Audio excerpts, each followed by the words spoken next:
somehow, some way, we figured out a way to close out the game. Give up 20 offensive rebounds, which created a major problem for our team, because I thought offensively we played fairly well. Obviously, we made shots, but we made shots because I thought we played well. This has been a recurring problem all year, but we went on the road in February. You take it, go home, watch a film, and try and correct the things that you can correct. You can't over-celebrate, and you can't pout when you don't figure one out. That's what these guys didn't do. We just lost 2 in a row to the #1 team in the country and had a Big 12 building, and we had great practices leading into this game, and obviously a lot of credit to these kids for getting the road to them. Questions for Chris? Chris, it seemed like you guys were pretty well in hand, I think up 15, and then they just started hitting shots. Was that just a case of them trying to exploit the defense a little, or them just getting hot? I think the defense, because when we fresh, we online and we do what we're supposed to do in discipline. But when we get tired, we kind of get like defensive and like get out of line and giving up like pressure on the ball, and we just allow them to take open threes and stuff. Chris, what did you see of Keyshawn and AJ today? 2 guys finished in double figures and had to hit a couple big shots late in the game. A lot of credit to them, man. They do a lot of mistakes on the court, but they don't pout. They just come back and next play try to make something happen. They play really good. Chris, I think the league got down to 5 when Frank put you back in, and you kind of just sprinted that scores table. It felt like it was kind of time. What was your mentality to close this thing out? I mean, you watched kind of the lead slip every time it seemed like you went to the bench today. How important was your value out there, do you feel like? I mean, really important. I try to talk to a lot when I'm on the court. I mean, me running to the score table is just the way I always run. You know, I'm excited to go to get in the game and just play. And I mean, it's just about us talking on the court. When I'm on the bench, I try to talk to the guys, but it seems like when I'm off the court, like communication getting bad. So I do my best to talk to the guys. 2 more questions for Chris. Chris, you guys have played a lot of close games that really come down to these final 4 minutes. How confident are you guys going to the huddle in that last media timeout? We're confident. I mean, we don't lose confidence. We just like we get a little bit pissed about mistakes we're making when we're tired, and we gotta go to the next play. We gotta learn from the past play and try to fix it in the next play so it don't cost us the game. Last question for Chris, right? Chris, the offensive rebound, and you kind of helped tip out that AJ guy, they fouled him. How difficult was that? Kind of everyone was kind of scrambling for. Did you see AJ out there? What were you trying to do? Just get kind of a hand on that ball? Yeah, I mean, I always try to go to the guys, but it's something that we talked to in the locker room as a scouting report because this team played a lot outside, so it was like they're gonna take long shots. It's gonna be a long rebound. So I guess like we did a lot of watching instead of putting our first blood and giving contact. And we just watch, and that cost us a lot this game. And I mean, when I got like 5 people around me, I try to grab it. I cannot just try to take it to the next person. Thanks, Chris. Questions for Frank?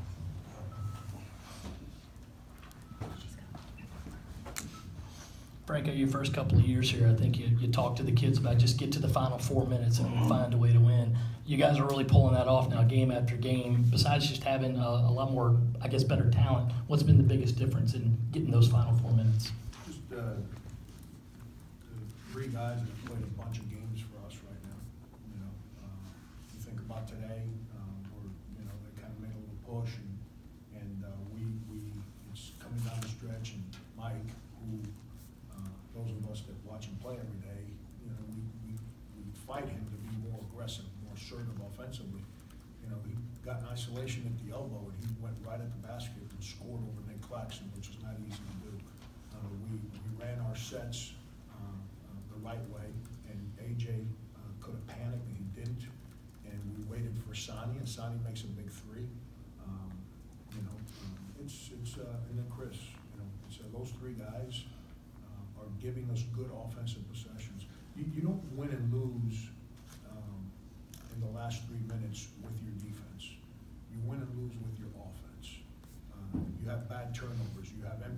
possessions. You know, you create a bad situation. Like we had a real bad possession.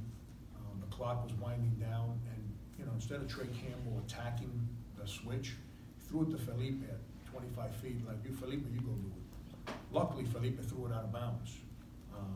Because if he doesn't, that's an open court turnover, which is a problem. But you know, we're playing better offensively. You know, when you play well offensively, then the spacing, the balance of the floor is the right way, which gives you a chance to offensive rebound, but more importantly, allows the defense to kind of be protected.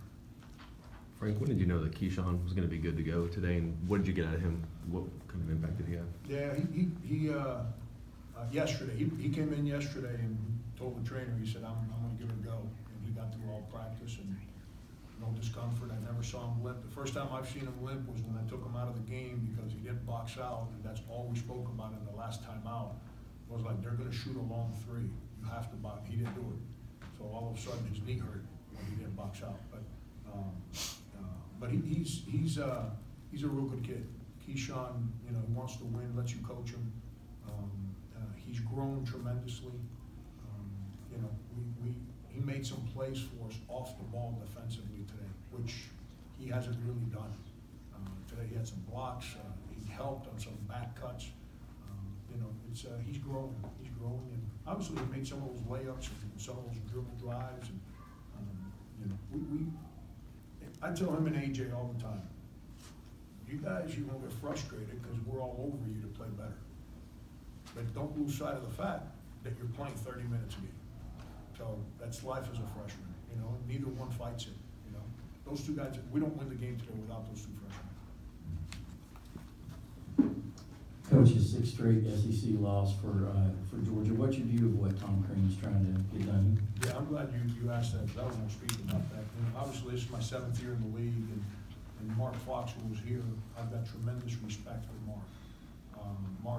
Mark always had his teams as prepared as any team I've ever coached against. I get it, you know, so there's a change made. I gotta congratulate Tom and this university. They're doing something to create an unbelievable passion in the fan base.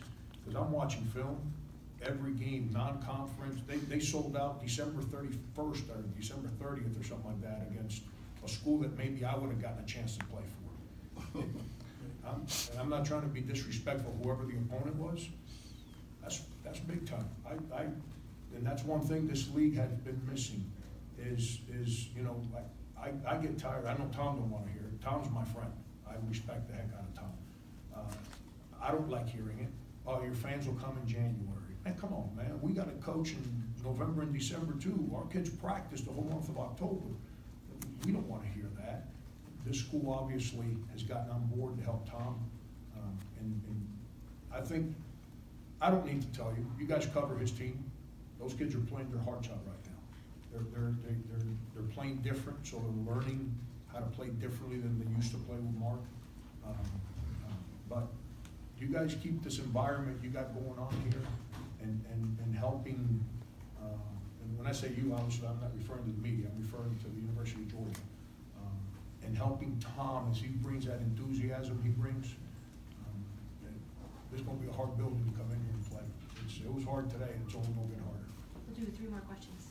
Felipe subs in for Mike when he got the 3,000, and Felipe hits those 3 threes in that 2-minute span. And then from a larger perspective, it seemed like every time Georgia was cutting that lead, you guys would hit a 3. 11 threes on the road today. Can you just talk about how big that is? You know, Felipe has not practiced or played well in 10 or 12 days. I told you guys that the other day. He actually did not practice, so he's the one guy on our team didn't practice well the last 2 days. I have no idea why. He might be tired. I don't know what it is. He's not. And like I just said on television, I'm probably not the right coach for somebody who doesn't practice the right way. I tend not to be very positive and chipper when guys don't come in excited about practice. But give him credit and his teammates credit. You know, he stayed the course and he didn't play well in the first half today. You know, we're going to speak about him on those threes he made. He can shoot the ball. I don't mean to be like, I don't know what the word is. public school education just kicked in, but like, I've seen him make 3, 4, 5 threes in a row. It's about time he does it in a game, because that's what he's capable of doing. So I'm happy he did that. I'm more excited about the fact that he defended Nick Claxton during that same stretch.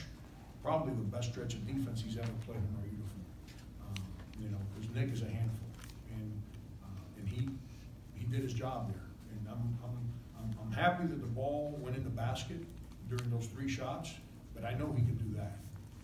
His challenge is to be aggressive defensively, to be more assertive defensively.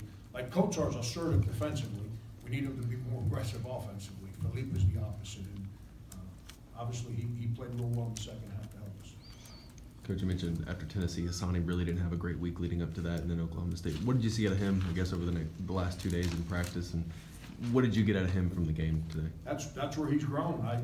You know, we had a one-sided conversation after Tennessee, and he listened, and he came out, and he had 2 practices where he helped his team. And I don't mean help by making shots. I mean help with his voice, his enthusiasm, with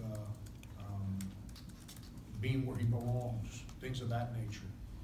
Practice that way. That's the way he had been practicing and playing leading into last week. And so he handled it like a senior does. He understood what I said, didn't pout, didn't mope, didn't dwell on the last day, came back ready to help us the last 2 days, and he did today. Frank, you've spoken about Chris and needing him to get back to where he was 2 years ago in terms of being that junkyard dog kind of mentality, those little tips, stuff like that. Are we now seeing the complete package because he's doing those little things like he did today, also while scoring 19, 20 points a night? That's where I messed up early in the year, because I saw his growth offensively in the offseason. I saw his growth in our preseason practices offensively. But he was playing with a bunch of brand new guards that didn't understand how I wanted our team to play. And because we weren't playing the right way, I put too much pressure on Chris to do more. And that's where it wasn't fair to him, because then he stopped doing all the little things, that spirit he's got. You know, he stopped doing those because I'm beating him up every day to do more. And that's where we sat down and we had that powerful conversation that I understood him loud and clear. He did, like with Hassani, I needed him to understand me. When I had that conversation with Chris, I needed to understand him. And he, you know, he was awesome that day, and he's, you know, if we can somehow figure out a way to keep him on the floor, he's going to have real good games. You're starting to see what I saw back in September and October offensively. You're starting to see it in games now. But now he's connected that with his ball screen defense, protecting the rim, his enthusiasm, his effort, blocking shots, all the things that he's good at. He's starting to connect that in games. Thanks, Frank. Appreciate it.